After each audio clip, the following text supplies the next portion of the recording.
Hello everyone, welcome to teaching Pathshala. मैं हूं आपके एजुकेटर ज्योति। आज हम सीएसआर नेट दिसंबर 2024 का जो पेपर अभी फिलहाल में रिलीज हुआ है, आपकी रिस्पॉन्स शीट रिलीज हो चुकी है। आज की डेट यानी कि आज जो तारीख है वो है 13 मार्च, जिस दिन मैं ये वीडियो बना रही हूँ। अभी तक आपकी रिस्पॉन्स शीट अवेलेबल है, तो आप में से जिन भी स्टूडेंट्स ने अभी तक रिस्पॉन्स शीट डाउनलोड नहीं की है वो डाउनलोड कर लीजिएगा। आंसर की को डाउनलोड करने के लिए आपको चैलेंज आंसर की पे क्लिक करना है, उसके बाद आंसर की भी डाउनलोड हो जाएगी। फिर आपको टैली करना है कि आपके क्या आंसर रहे थे और सीएसआर ने क्या आंसर दिया है। ठीक है, उसके बेसिस पे आपको अपना रॉ स्कोर कैलकुलेट करना है, जो कि 200 में से आएगा। तो क्योंकि अभी पेपर दोनों का दोनों हमारे सामने है, तो प्रॉपर पेपर एनालिसिस करने के बाद कुछ एक आध चीजें हैं जो कि मैं शेयर करना चाहती हूँ, mainly about the level. Yes, paper का लेवल कैसा था, कौन सा शिफ्ट टफ था, कौन से शिफ्ट में ज्यादा क्वेश्चन बन पा रहे थे, इन सब के बारे में हम बात करेंगे। और साथ ही साथ इस चीज के बारे में भी बात करेंगे कि कौन सी शिफ्ट को थोड़ा बेनिफिट मिल सकता है और कौन सी शिफ्ट में किस तरीके से चीजों को रेगुलेट किया जा सकता है। So first of all, coming to the paper analysis, तो let's talk about the shift one. ठीक है, तो शिफ्ट वन के क्वेश्चंस की अगर बात की जाए तो मुझे शिफ्ट वन का क्वेश्चन थोड़ा सा मॉडरेट साइड में लगा। मतलब कि काफी ऐसे क्वेश्चन थे जो कि डायरेक्ट पूछे गए थे, इन डेप्थ लेवल में पूछा गया है, बट उतना ज्यादा नहीं पूछा गया है। और ज्यादातर क्वेश्चन ऐसे थे कि आप टाइम स्पेंड करते तो सॉल्व हो सकते थे। I am not talking about every question, but काफी ऐसे क्वेश्चन थे जो कि सॉल्व हो सकते थे अगर थोड़ा टाइम स्पेंड किया जाता। तो डायरेक्ट क्वेश्चन तो वैसे ही सॉल्व हो जाने हैं। इनडायरेक्ट क्वेश्चन की मैं बात कर रही हूँ कि काफी ऐसे क्वेश्चन थे जिसपे थोड़ा टाइम लग रहा था, बट वो सॉल्व हो जा रहे थे। बहुत से क्वेश्चन ऐसे भी थे जिसका आप कह सकते हो कि सॉल्यूशन जो है नहीं निकल पा रहा था, लॉजिक समझ में नहीं आ रहा था कि क्या लॉजिक लगाया गया है और जो भी आंसर सीएसआर ने दिया है वो किस बेसिस पे दिया है। अभी भी एक दो क्वेश्चन ऐसे एग्जिस्ट करते हैं शिफ्ट वन में जिसका आंसर कैसे निकलेगा उसका थोड़ा सा आइडिया लगाने में थोड़ा सा टाइम लग रहा है। ठीक है, तो ऐसे क्वेश्चन थे। लेकिन क्योंकि आपको पता है कि आपको पेपर में टोटल 145 क्वेश्चन मिलते हैं, सारे तो करने नहीं है, राइट। तो जितने करने लायक थे उसके बेसिस पे इवैल्यूएशन किया जा रहा है, पूरे पेपर के बेसिस पे इवैल्यूएशन नहीं किया जा रहा है। आप चाहे तो कर सकते हैं डिपेंडिंग कि आपने पूरा यूनिट टारगेट किया हो। तो शिफ्ट वन जैसे कि मैंने कहा, मुझे थोड़ा सा ये मॉडरेट साइड लगा। अगर रेंज की बात करें तो ये इजी टू मॉडरेट साइड में चला आता है। अब अगर इसके बेसिस में बात करूं शिफ्ट टू का, तो मुझे खुद को भी शिफ्ट टू को सॉल्व करने में काफी टाइम लगा, क्योंकि शिफ्ट टू में क्वेश्चंस को काफी घुमाया गया है। इसलिए मुझे इसका रेंज जो है थोड़ा सा टफर साइड में लगा, यानी मैं इसको मॉडरेट टू टफ रेंज में दे सकती हूँ, क्योंकि इसके क्वेश्चन ऐसे थे जो डायरेक्ट क्वेश्चन भी आए हैं लेकिन उतने ज्यादा नहीं आए हैं। ज्यादातर क्वेश्चन में चीजों को घुमाया गया है, इन डेप्थ में पूछा गया है। काफी सारे क्वेश्चंस में तो आप कह सकते हो कि अलग से यूनिट्स को इंक्लूड करके उस क्वेश्चन का जो आप कह सकते हो लेवल जो है उसको और हाई कर दिया गया है। तो मतलब उसमें डेप्थ थिंकिंग भी चाहिए, मिसलेनियस टाइप में भी डाल दिया गया है और एक यूनिट से वो क्वेश्चन भी सॉल्व नहीं होने वाला है। तो ये सारी चीजें मुझे लगी। तो अगर इस बेसिस पे चला जाए, जैसे कि हम क्योंकि एनालिसिस कर रहे हैं तो मैंने ये चीज कंक्लूड की है। देखिए, अब ये डिपेंड करता है, जैसे कि मान लीजिए अब अगर आप एक साइंटिस्ट लेवल के इंसान को लाके रख देंगे जिसके पास आज के टाइम में मैक्सिमम नॉलेज है, तो उसको दोनों ही पेपर शायद आसान लगेगा क्योंकि उसका नॉलेज उस लेवल का हो चुका है। तो ये पेपर का टफ मॉडरेट ये चीज कैसे डिसाइड की जाती है, डिपेंडिंग की जो क्वेश्चन है उसका लेवल कितना था और कितने आसानी से हम उसको पकड़ पा रहे हैं, उसके आंसर को पकड़ पा रहे हैं, उसके हिंट को पकड़ पा रहे हैं। लेकिन अनबायस होके भी देखा जाए तो मुझे यही लगा कि शिफ्ट टू में पेपर का जो डेप्थ लेवल था वो काफी ज्यादा हाई था कंपेयर टू शिफ्ट वन, जिसमें कि डेप्थ में क्वेश्चन था लेकिन उतने डेप्थ में नहीं था जितना डेप्थ में शिफ्ट टू में था। अब आप सोचोगे कि मैम फिर तो हम शिफ्ट टू में थे, हमारा तो लॉस हो गया, शिफ्ट वन वालों का फायदा हो गया। तो देखिए, ये चीज हमेशा ही लगभग देखने को मिलती है। अक्सर देखा जाता है कि थोड़ा अच्छा आता है। मतलब मुझे क्या लगता है कि शायद ये लोग एक बंच में क्वेश्चन पेपर बनाते हैं, उसमें से बढ़िया बढ़िया वाले क्वेश्चन पहले ही फिल्टर में ये लोग निकाल लेते हैं और वो शिफ्ट वन में चले जाते हैं, और जो क्वेश्चन बच जाते हैं और फिर नए नए क्वेश्चंस बना के उसके साथ शिफ्ट टू में वो लोग डाल देते हैं। That is what I think, but obviously process अलग भी हो सकता है बिकॉज हमने प्रोसेस नहीं देखा है। बट देखा जाए तो ज्यादातर क्वेश्चन शिफ्ट टू में जो है घुमाए फिराए हुए रहते हैं, इनडायरेक्ट ज्यादा रहते हैं। तो ये अभी से नहीं हो रहा है, ये जब से 2 शिफ्ट में पेपर होना शुरू हुआ है ना, तभी से ही देखा जाता है कि शिफ्ट टू इस मामले में थोड़ा सा मात खा जाता है। लेकिन एक और भी स्टेप है जिसकी वजह से ये जो डिफरेंसेस क्रिएट हुए हैं, इस डिफरेंसेस को ठीक किया जाता है और उसे हम कहते हैं दैट इज नॉर्मलाइजेशन।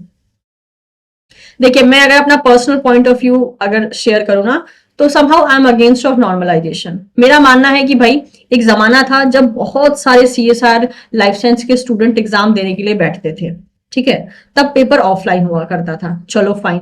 उसके बाद ऑनलाइन किया गया।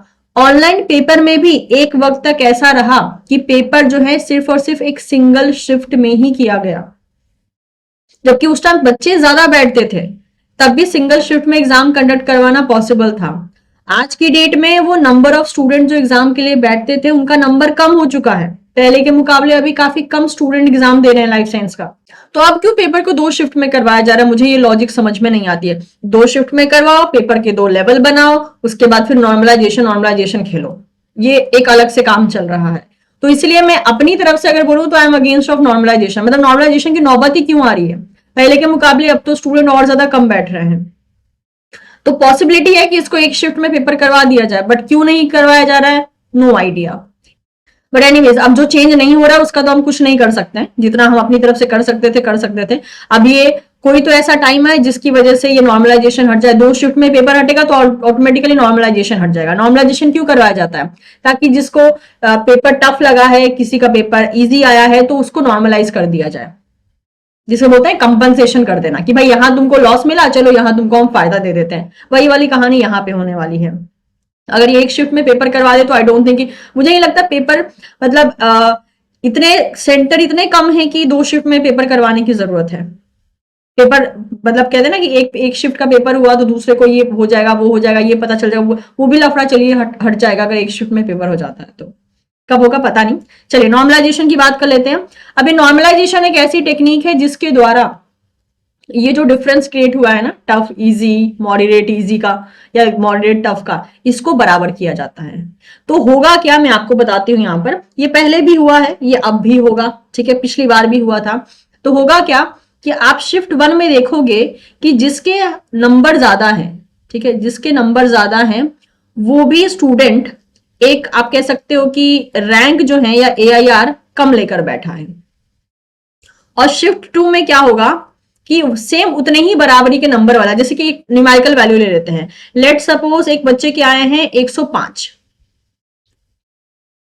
ठीक है, तो हो ही सकता है 105 लेकर ये शिफ्ट 1 वाले स्टूडेंट का एलएस क्लियर हो, और वही 105 नंबर लेकर शिफ्ट 2 वाले का जीआरएफ क्लियर हो जाए, वो भी बहुत अच्छे रैंकिंग के साथ। ये पॉसिबिलिटी हो सकती है।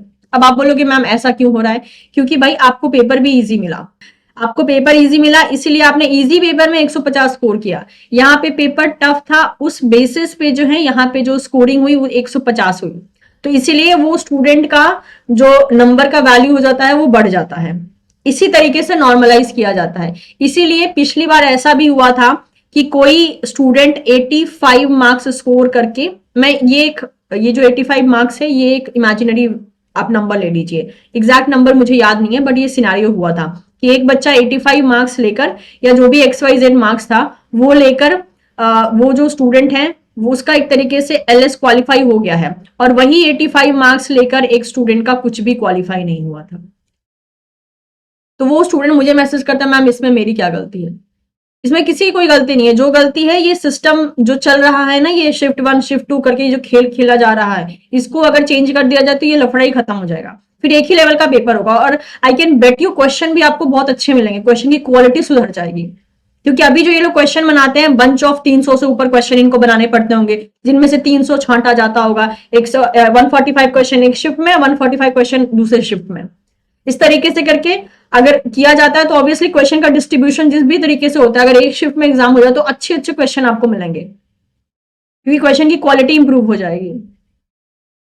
तो एनीवे जो भी है, बट वही है, यहाँ पे यही वाला केस चलेगा। और ऐसा भी हो सकता है कि यस आपके 105 नंबर लेकर आपकी मान लेते हैं एआईआर जो है यहाँ पर 96 बनी, ठीक है, 96 एआईआर बनी। ऐसा हो ही सकता है कि शिफ्ट 2 में 105 नंबर लेकर इस स्टूडेंट की 56 एआईआर बन जाए, ऑल इंडिया रैंकिंग, ये भी हो सकता है। तो ये इस तरीके से डिफरेंसेस आपको देखने को मिलेगा ही मिलेगा। ऑल्दो स्टूडेंट्स को अपने रॉ मार्क्स पता नहीं होते हैं, लेकिन अगर आपने कैलकुलेट कर लिया है तो रॉ मार्क्स आपके पास होगा। जब रिजल्ट निकलेगा तो एक बार आप टैली करके जरूर देखिएगा शिफ्ट 1 वाले के पेपर से और शिफ्ट 2 वाले के पेपर को, और इस बेसिस पे जो है आपका जो परसेंटाइल होगा, ऑब्वियसली इस वाले बच्चे का परसेंटाइल हाई जाएगा कंपेयर टू ये वाला बच्चा, इसका परसेंटाइल कम होगा। तो ये जो पेपर में आप लोगों को ये जो आप कह सकते हो कि टफनेस झेलने को मिली, उसका कंपनसेशन आपके नंबर से होगा।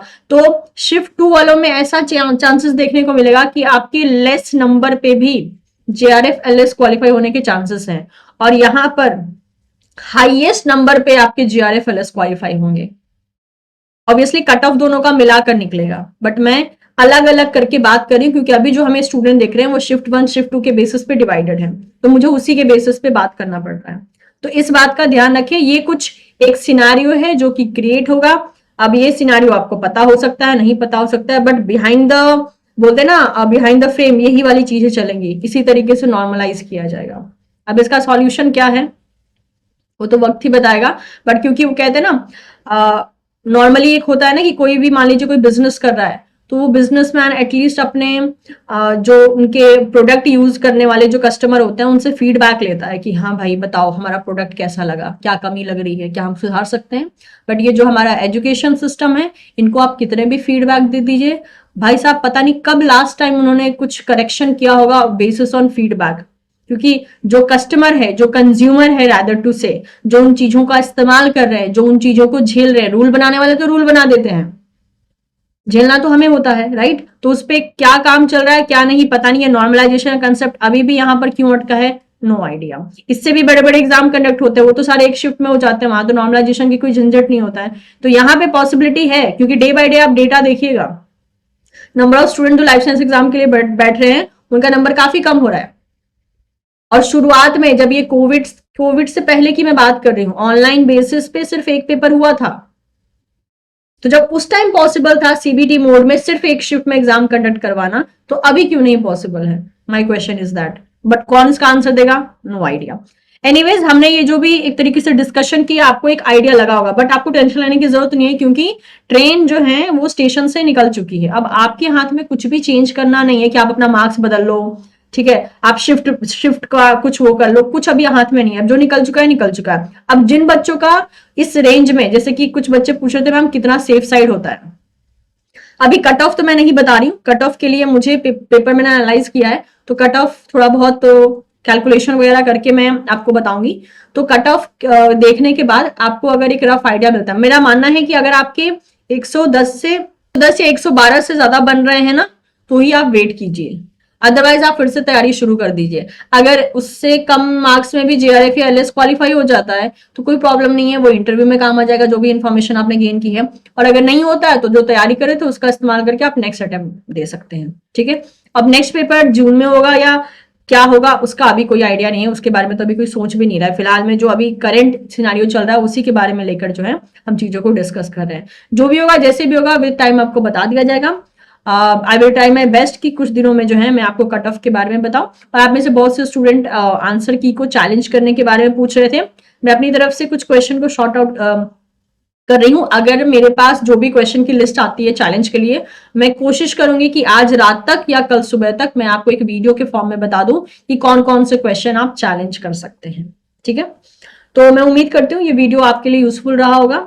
अगर आपके पास भी कोई पॉइंट ऑफ व्यू है तो आप मुझे कमेंट सेक्शन में अपने पॉइंट ऑफ व्यू को शेयर कर सकते हैं, मुझे जानकर खुशी होगी।